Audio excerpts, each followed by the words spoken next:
What's up, everybody? I'm Jeff Williams, and welcome back to the Create Your Opportunity podcast, where I sit down with individuals who I believe are real difference makers in their respective industries. During these interviews, we'll dive deep into my guests' journey, learn what keeps them motivated, and break down exactly how they create opportunities for themselves, hopefully giving you, the viewers, the opportunity and the blueprint to create your own. My next guest is an entrepreneur, film director, and CEO of Posh Luxury Imports and the Gold Reserve Cigars. On top of that, he's a star of one of Discovery Plus's hit TV shows, $1 Million Wheels. Please welcome Omar McGee. Thank you, brother. That was a great intro. I appreciate it. Thank you for joining me. Now, I appreciate you taking the time. I know we've been communicating off this interview for a while, just connecting and been trying to make this happen. So I appreciate that you taking the time because I know you're a busy person. So yeah, thank you. And it's during the holidays. So how's that going for you? How's the holidays?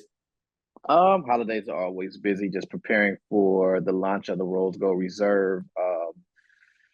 And that's always a challenge. That's Yeah. always a challenge, but everything is going well. I'm very excited about it. It's very high end. It's going to be a very exclusive invitation only event. So I'm super excited. That's exciting. I mean, yeah, like you said, that's exciting to hear. It's gonna be at the top of the new year, and I definitely have some questions about that because I wanna learn more about that industry because that's just one of the industries that you're into. You're a CEO of multiple different businesses. You're an entrepreneur, and it seems like these are not your first industries that you've been in. You've dabbled in multiple different fields, and and just have those experiences in it. So I can't wait to kind of dive in and learn more about that. But just want to get a little bit more about you, like before we drop into the work side. What was it like growing up? So we talked. I confirmed off thread, or off the interview, but I kind of knew as well. You're from Flint, Michigan, right? Hmm. So how was growing up in Flint? And I asked that specifically for my dad because I didn't tell you this before the interview. My dad and my whole dad's side of the family is from Flint, Michigan. I was raised Uh, I was you raised was going to raised right. yeah, exactly. I was gonna say I was raised going to Flint in the summers. My first basketball games were Pistons games, so I'm well, Nice. so I'm well versed in Michigan and Flint specifically.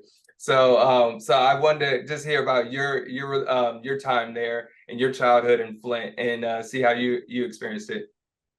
Well, Flint was a cool place. I mean, it was a small city with a lot of history.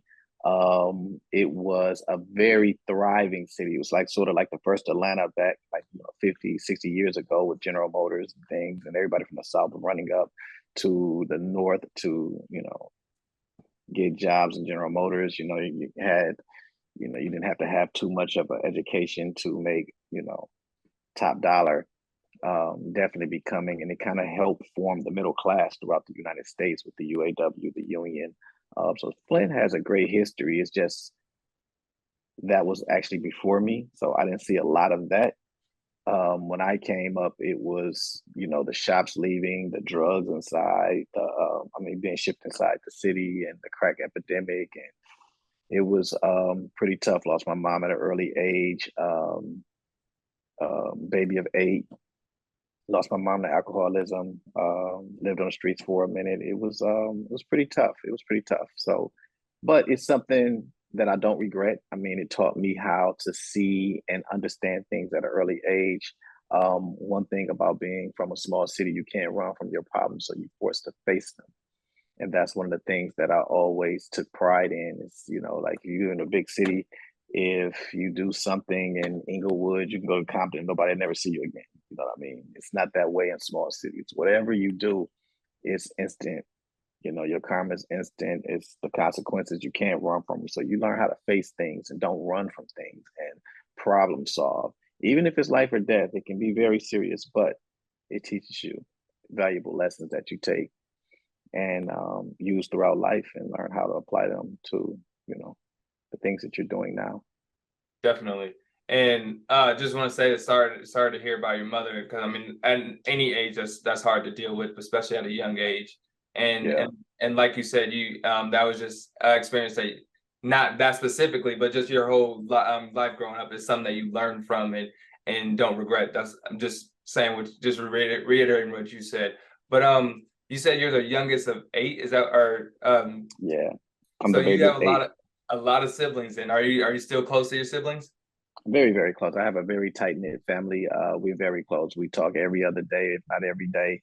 My sisters are very hands on with me since a young age, and they still are. You know what I mean? We had to really depend on each other to survive, so we were forced to be close, and Mhm. that's why I say I can look at other families that we grew up with, even if they're middle class or even if they were doing okay, and you look at the structure of that family in comparison to ours, you can see the difference. And so that's why I know it hurt at the time. You just a lot of things you don't understand, beauty in what you're going through. But as you get older, you look back, you're like, man, I'm so glad we were forced to, you know, depend on each other, and it forced us to be close and understand the true value, and be the definition of what a family is about.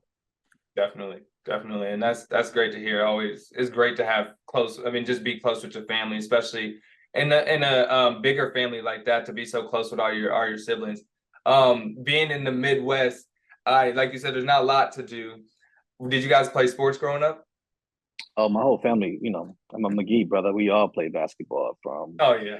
I mean, you was a sucker if you didn't play basketball. Basketball actually saved my life because actually that was the only thing that I could um, do that was positive. I had an ill childhood, but without going into all that, the story is, I mean, we just don't have enough time. But basketball, when I discovered basketball, it really like shaped my mind and pointed me in the right direction so I can, because I was never a bad kid. It's just I was surrounded by a lot of negativity and I got into a lot of bad things, but I was always that kid, like, man, it gotta be something better than this.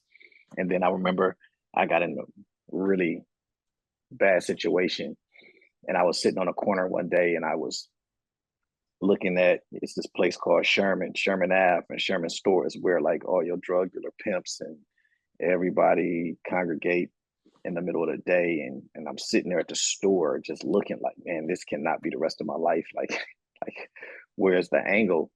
And then it was this Jeep Cherokee, it pulled up to the store, and it was the first time I saw people like react like drug dealers, pimps, thugs, whatever it may be on the corner, they were reacting in a different way. Mm. And this car pulled up, and I knew it was different because it was new, the gold rims, things, hustlers and pimps, they got old Cadillacs and old, it's everything was like you can identify who they are. But the guy jumped out, he was tall, man. I was like, damn, he's tall. And that was the first time I saw somebody react to a person like that, but he didn't look like he was a troublemaker. And I was like, man, he walked like I was right in the pathway. And I was like, man, what do you do? And he was like, I play basketball. Mm.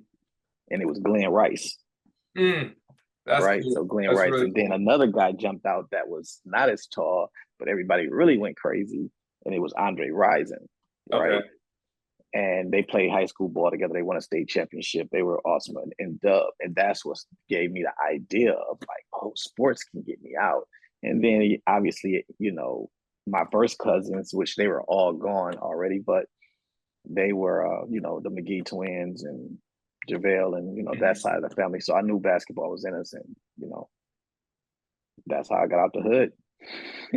I mean, it's right place, right time. There's a meaning for that. You're supposed to see those supposed to see those guys, and it's supposed to change you. And look what it did to you now, or like look what it's done for you now. So Yeah, um, exactly. everything happened for a reason in that sense. And I kind of want to jump to a different topic, but it's about Flint. And because one thing that I didn't know, just being knowing you from through social media and through TV, I didn't know that you were also a film director and that you did a documentary about Flint as well. So Yeah. when I did my research and found that out, I thought that was really cool, and I wanted to just kind of pick your brain on and how that came to fruition. I work just a little bit about like why I'm asking is like I work in film and I love that whole aspect. So like when I saw that, I was like, I just want to pick your brain, yeah, and just learn why. So I went to college for film and Okay. communication, right? I went to Howard University, and when I was at Howard University, I was very proactive. I actually went to basketball, but I just used basketball to get into college because I realized early. I mean, my peers was Montine Cleaves, Morris Peterson, Charlie Bell, like, you know, Jason Richardson. Like, I knew I wasn't that. Like, I wasn't fooling myself, but I knew I was good enough to get to college and get accepted, right? So once I got accepted to Howard University, I went on a warpath of my film career because that's what I was just, you know, that's I understood like my, you know, path in life, right? And BET at the time was next door to Howard University. And I was like, word. So I finagled my way into BET. I figured like I can dance. I had to dance on Planet Groove a few times, but I made a lot of connections. And actually, I started doing their commercials. And like 19 years old, I was doing Planet Groove. I was doing Rap City. I was making all this. I was making more money than my teachers in college. Right. So I was, you know, excited. I'm doing all these videos. But then at my senior year, BET was moving to New York. Right. And the fact that the videos and the commercials were fun, it was turning into digital. And I saw like the projection of that, like it's not going to be too much money into videos. I got to really become a filmmaker. And I took all my little money and went back to Flint and went into the hood and got all my drug dealer friends and people in the community together. And I set them all down and I gave them this Martin Luther King speech about how long they've been tearing up the community and now you can do something positive. And they fell right in and they let me into their lives. And I just started shooting the film. And, you know, Montine Cleaves, I traveled with him for a while to film Moped and, you know, all of them. And then I went to the streets and Big Broad, all the drug dealers that I grew up with, and they let me into their lives. And we created a film that took me around the world. Film won New York Film Festival and was invited to Cannes. That's amazing. That's amazing. I was like, Yeah. I didn't know about I knew like it said online that it won some awards, but I couldn't find what awards and what places you guys Yeah. went to. So Well, like literally it didn't win Cannes, but okay. it was invited, and just being invited is Exactly a major thing, right? So, yeah. and it took me and put me in places that I would never um, have a chance to, you know, rub shoulders with the people that were, I'm eating dinner on Bob Yari's boat, $60 million boat, right? First time Yeah. I ever put on a tuxedo. I'm going to red carpet with World of Worlds with Tom Cruise. You know, it's just, you know, I'm almost a kid sleeping in my car driving to LA, you know, 2 months before that, right? So it was life changing for me. That's amazing. That's amazing. And so with that being said, I mean, and you have so many different ventures that you're doing right now. Have you had that itch to shoot another film? Not at all. I get asked a lot. A lot of things about Hollywood kind of turned me off. That I just, you know, I have morals and values, and I don't bend those things, right? Yep. And now your age group, you guys have way more independence than we had back. Like we didn't have, you know, the media outlets and the internet and the things that you guys, you know, it was just we had to go a straight and narrow through the studios, and that was it. And whatever they say goes. It was we didn't have an option.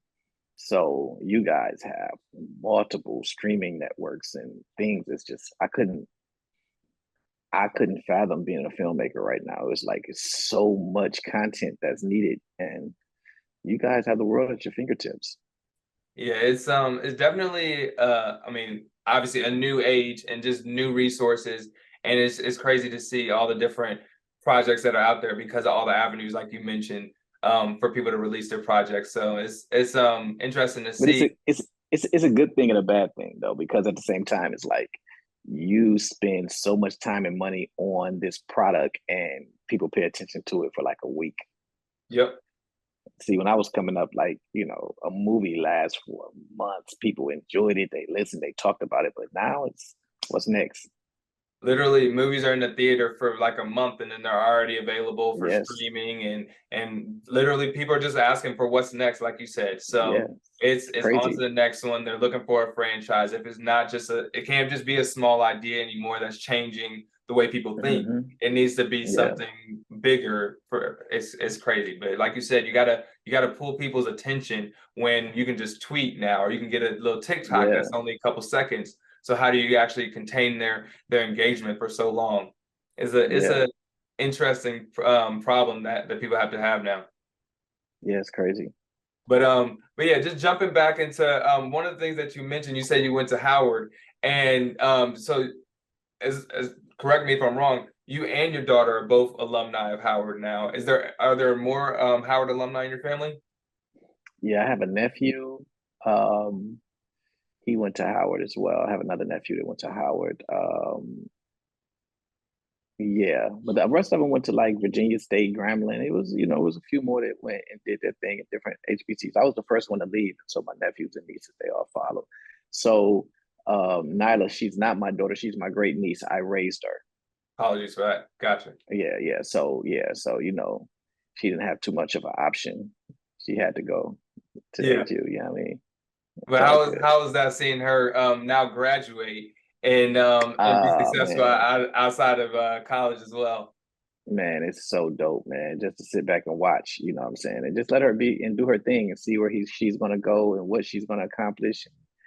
Watching a kid in this world is crazy because y'all just have so many options and your minds are just everywhere. And you can't make a decision because every day you see something different. It's crazy. But she has the entrepreneurial spirit, so that's the good thing. So, sometimes, at 20, at 21, I didn't have the answers either. So I gotta allow her to figure it out. Yeah. I And still keep pressure. I still keep pressure on her though. But you got to. And I was yeah, gonna say, you said she had the entrepreneur spirit. I'm like, well, she learned it from someone.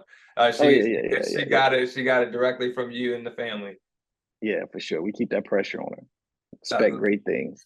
Yeah, no, I mean that's great, and I mean, seeing I have family that went to HBCU. I went to PWI, but I kind of wanted to just hear more about your experience over at Howard and what made you want to go to HBCU in general. Oh man, I didn't know what a HBCU was at first. I actually found Howard looking for Hillman. Like the different world was like everything to me, right?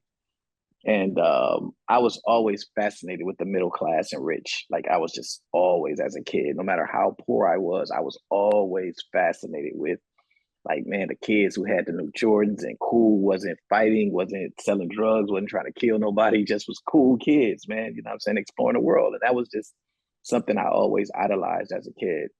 And so different world was a way for me to escape. And when I went to junior college to play basketball, I was like, man, I'm smart. I can do this college thing. And that's when it kind of gave me the confidence to start exploring, my next move. And I had like NYU, USC, those type of colleges were on the list as well. But my game didn't reflect those universities, right? Well, USC, no, but NYU, Ivy League, that was possible.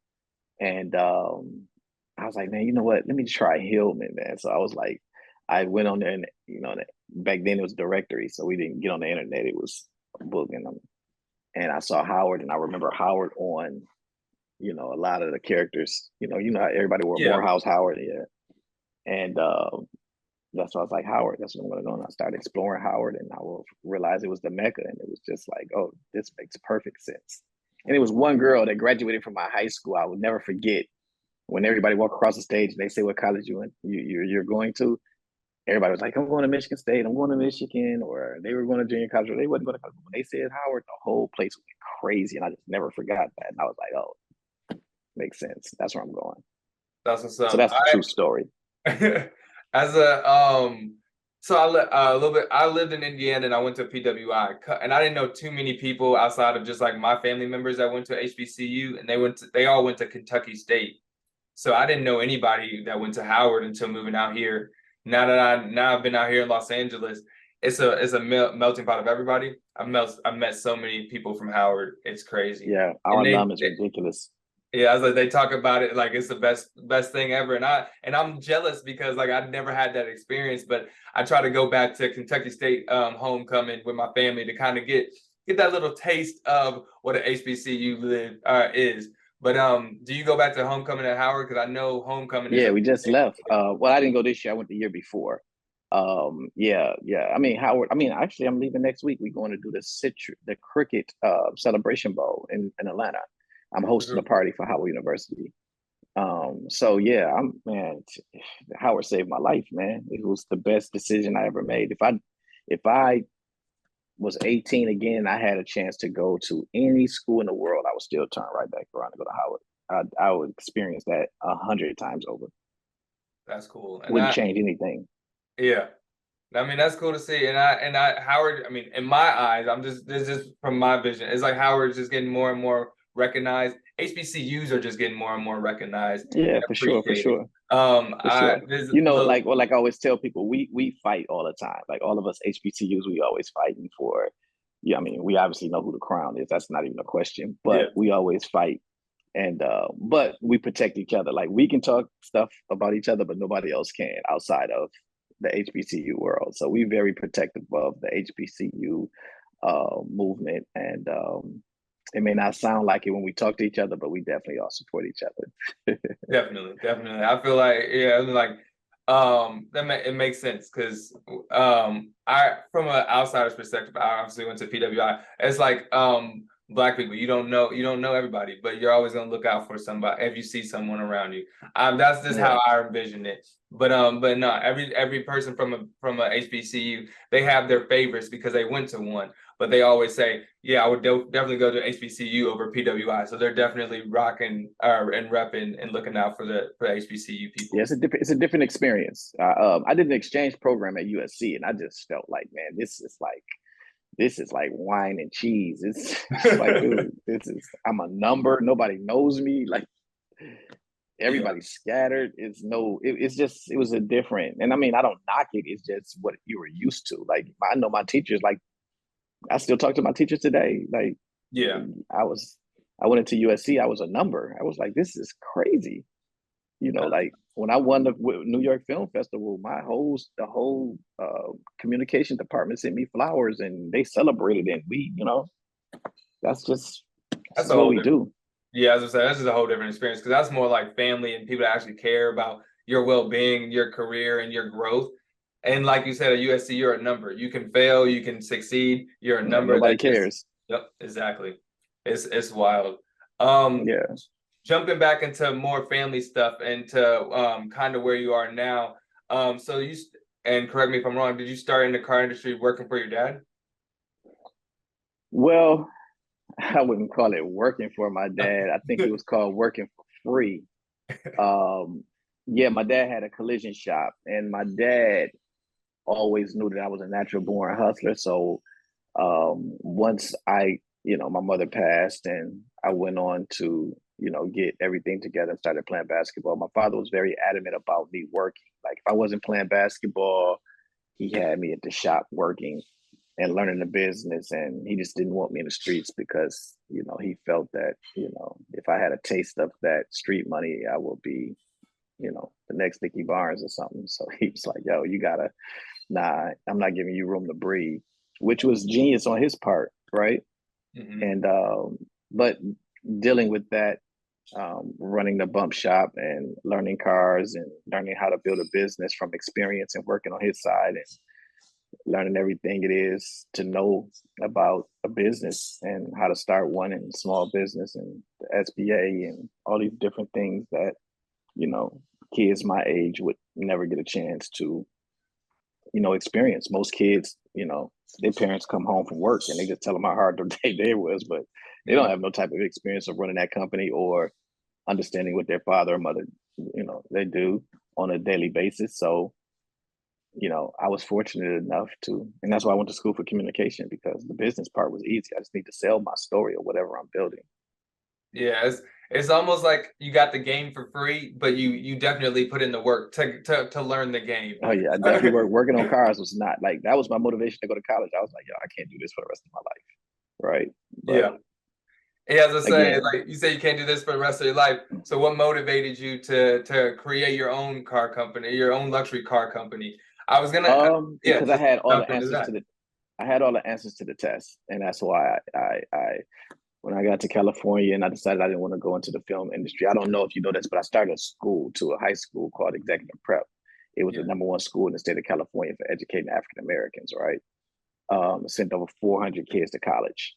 Right. I mean, that's amazing. So that was my next venture outside of the movie industry. But I went into the car industry. I was in LA and I was looking at like all these crazy cars and everything. And then my wife took me to Miami after my school closed. And I think, you know what, I'm gonna enjoy myself because when you have a school, you're a choir boy. You know, you got to drive an Yeah. electric car. You can't pull up in nothing nice and ask for donations, right? So it just doesn't make sense. So you got to look the part. So I went to Miami, me and my wife, and I was like, you know what, I'm going to splurge this weekend, enjoy myself. We're gonna have fun. We're gonna do what we want to do. So we went to rent a car, and I walked in, and it was like all these fancy cars. I was like Rolls Royces, and I'm like, man, we can rent this stuff. And they were like, yeah, you can rent any of these cars. And I was like, whoa.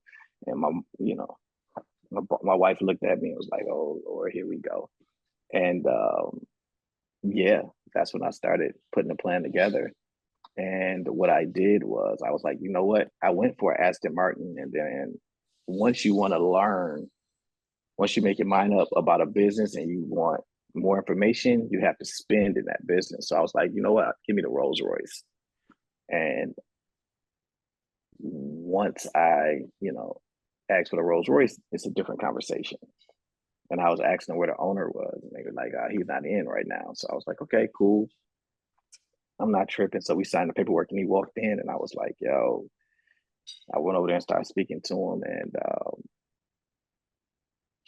we talking, and I'm like, yo, how does business work? What can we do? How can I get involved? And shooting me the stuff. And then I was like, yo, what's the best restaurant out here that, me and my wife out here? And he was like, Prime 112. And I was like, cool, meet me there tomorrow at 12. And, it's on me. So we sat down and we chopped it up. And I was like, what are you talking? I'm like, bro, I got the answers to the test already. This is easy work. I've been doing this my whole life. Like, it's just the numbers are bigger. So, 2 years later, Posh was in Forbes and we did our thing. Yeah, as I was saying, you had the answers to the test and it obviously succeeded because you made it into Forbes. You not only did you make it into Forbes, but you made it on TV as well. And to one of the biggest shows on Discovery Plus, Million Dollar Wheels. How was that experience? And I'll just ask how that experience was at first because I want to kind of bring in a specific moment after I ask how the whole experience was. I already know it though. I already know what you're gonna ask me, but go ahead. What was the question? Well, yeah, just how was that experience? How did that come about? And then how was that experience shooting the first season? Actually that whole thing came about with me just being good at what I do, right? Making sure my audio matched my video. So they actually um, came after me. And I was a little reluctant at first. And, I talked to a few people and they were like, this is the best commercial you can ask for your business. And then we had a few guidelines that we had to figure out. And once those guidelines were met, we agreed to do it. The experience was cool. It was different, being so exposed and, you know, that TV game is totally different. So it was just a lot that I wasn't ready for. Yeah. One of the moments that I wanted to speak on specifically is when you worked with one of your castmates, and then the business deal didn't end up falling. Then it ended up falling through, and it just seemed like it was more or less him just playing not really. I guess it just seemed like he wasn't really being honest with you at the end of the day, and it seemed like you're coming from an honest spot, and that's just from a viewer's perspective. And then I bring that up because when you said you didn't really like the Hollywood aspect of film, they're a little bit different, but it's like kind of the same mentality. Like you just got to get. He seemed like I was just trying to get the thing sold and then move on, and that's kind of what I see Hollywood's mentality is. It's just getting something sold and moving on and not really caring about the actual person relationship side of it. Yeah, it's a dog eat dog world, man. And that's just a part of it. And it's no matter what industry you're in, it's just depending on what you can control and what you can't control. Those things are light. I don't really trip on those things. I mean, actually, that helped me out more than people think because I got a lot of customers because of that. You know what I mean? So as long as you stay authentic and be real with yourself, it shows. And it actually helped me out a lot more than, I thought originally. And rightfully so. I mean, the work speaks for itself. I mean, you're a great person to talk to, as in, and the little interactions that we've had, I've enjoyed it. And also, like I mentioned, your work speaks for itself. So it's gonna come. Well, thank And you. even when they watch the show, they're like, you already have the cars. And just to have a interesting situation with a coworker, and honestly, it is what people remember. So they remember you from something. At the end of the day, all publicity is all right. That people say that all publicity is good publicity. I don't know if that's true, but in this sense, it helped you out, like you said. Yeah, definitely, definitely. So you kind of mentioned it, but like, what has been the reception since shooting the show? Oh, it's been cool. I mean, it's just, now you know, you don't know who knows you, who's watched the show. When you're eating, you're sitting there, you don't know if a stranger is looking at you because of the show or because you're just crazy. You just don't know. Those are the things you just have to get used to. And but now I'm okay. I understand it. I get it. It's not, you have fans, you're not used to having fans, you're not used to having, you know, people knowing that much about you. Um, but it's something that comes with the territory.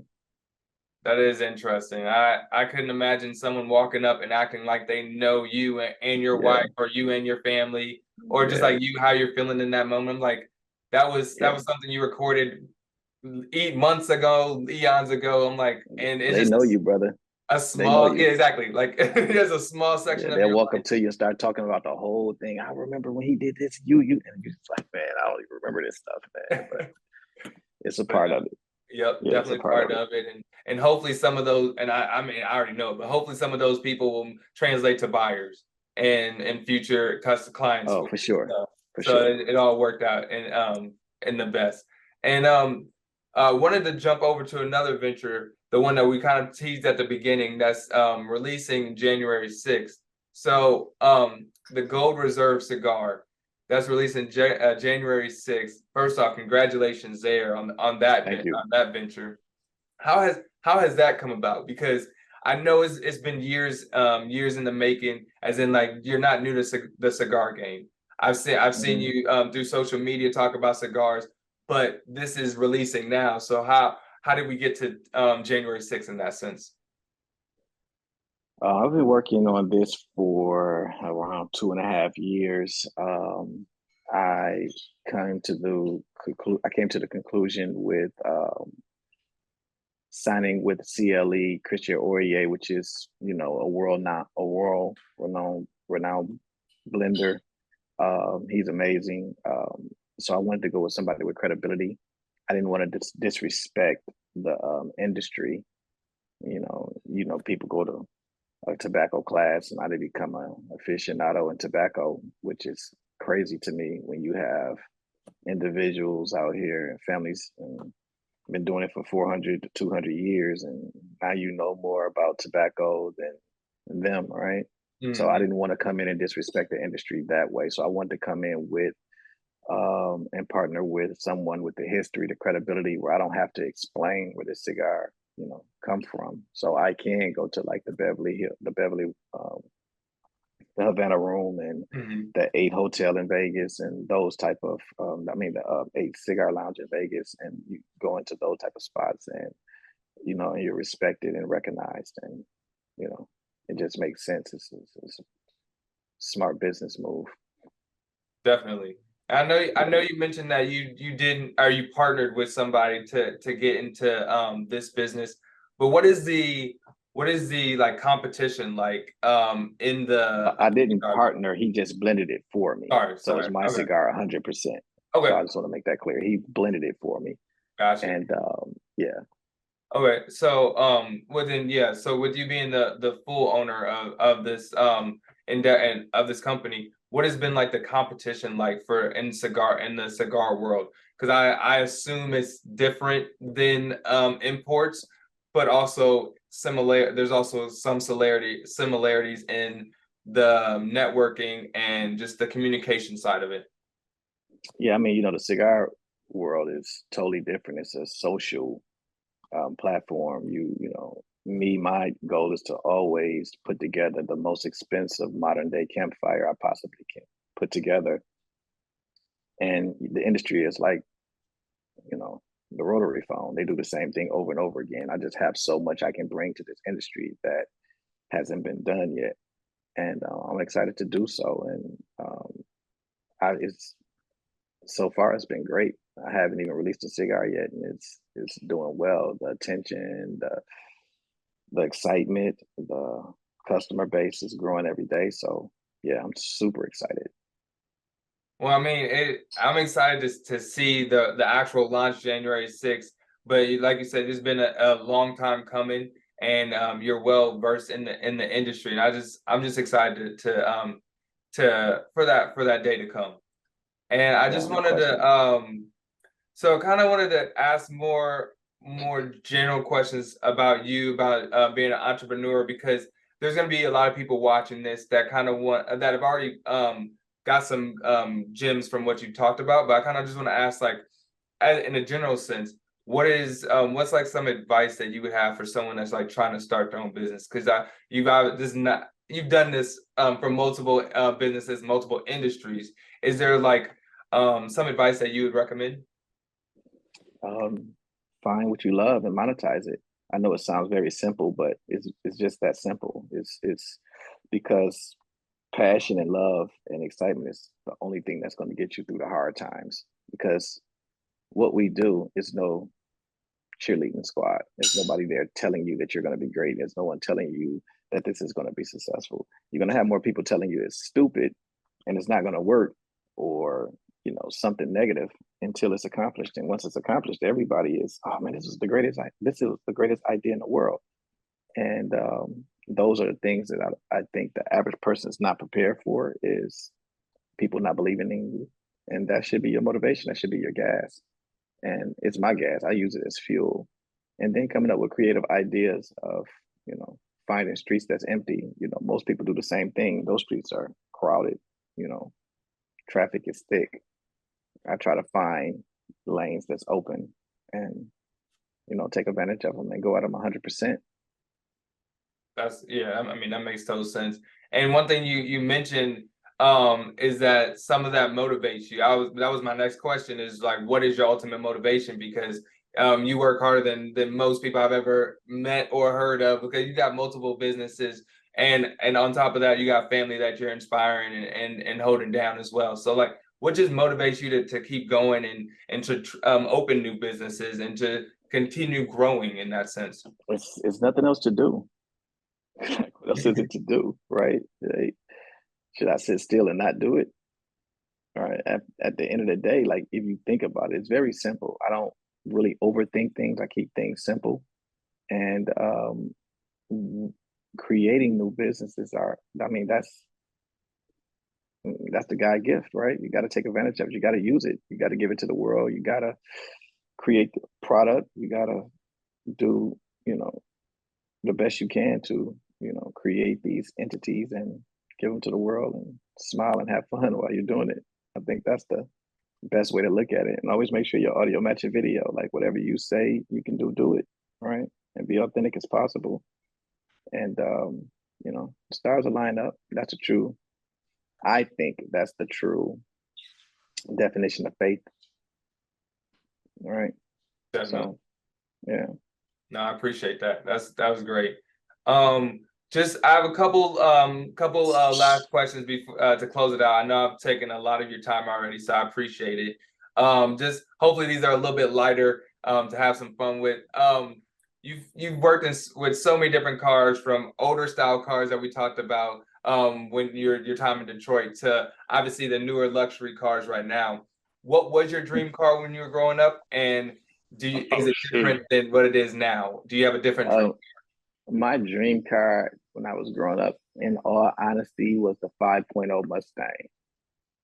If you want me to be honest, it was the Yeah, 5.0 Mustang with the Dayton tires that, like, the whole Minister Society rundown. That was definitely my dream car. I loved that car. that's what's up. Is that still your dream car, or is there a new one? Nah, it's definitely not my dream car today. Not at all. Got you. And then So is there, I'm sure there is, but is like, do you have any like of wild stories from people that have requested cars from you? Man, I have a million of those. I just got to think of one. Um, I mean, it's always a crazy request with celebrities. I mean, they think you can walk on water. I mean, D Wade wanted me to get a Maybach with basketball seats within 14 days before his birthday. Go figure, right? It's That's crazy. hey, when you got money, you just think it can just pop up. But hey, that's what you're That's doing. right. You're making dreams come true with luxury and import cars. So I love to see it, and I've watched from watching the show. I was like, I just can't wait to see more and everything. So that's really cool. And Thank you. it's funny, like you said, just D Wade asking me like, I just want some basketball seats and everything for his birthday. That's But really no, yeah, it's cool. nuts. But we delivered. Hey, at the end of the day, like you said, the pictures matches the sound, and you did what you said you could do. So that's all that matters. And then last question. We'll just do like a top five. So do you have like top five rarest cars that you've imported? Sheesh. Or just like you can just do maybe your top three favorite cars that you imported. Um, Definitely the Rolls Royce drophead. That's one. Um, I think the one now is having like the second Spectra Rolls Royce, the new electric one. Mm-hmm. And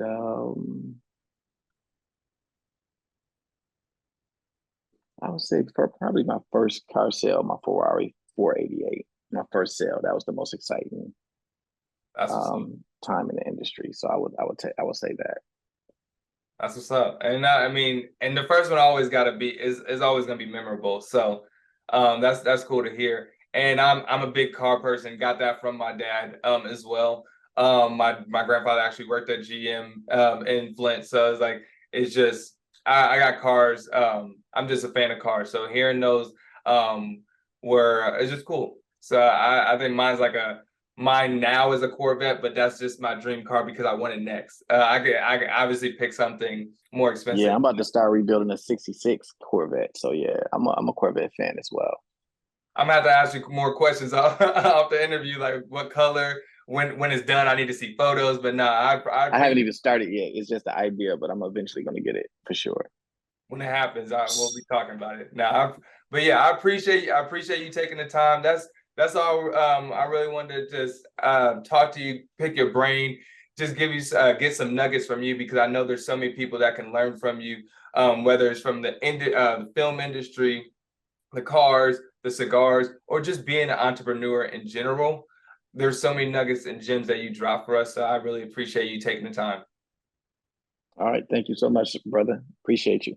Thank you. And before we jump off, where can people find you? Instagram. I always mess this up. Let me see. Instagram, Omar Pachele. The cigar Instagram is the Rose Gold Reserve, and Facebook, my name, Omar L. McGee. Perfect. And I'll make sure that they're all in the description as well as on screen when we're saying this as well. So I appreciate it. And like I said before, thank you for taking the time. I know you're a busy person, especially during the holidays. So yeah, that's pretty much it that we had. And like I mentioned, have a great day, everybody. And thanks for joining the Create Opportunity podcast. Thank you so much, brother.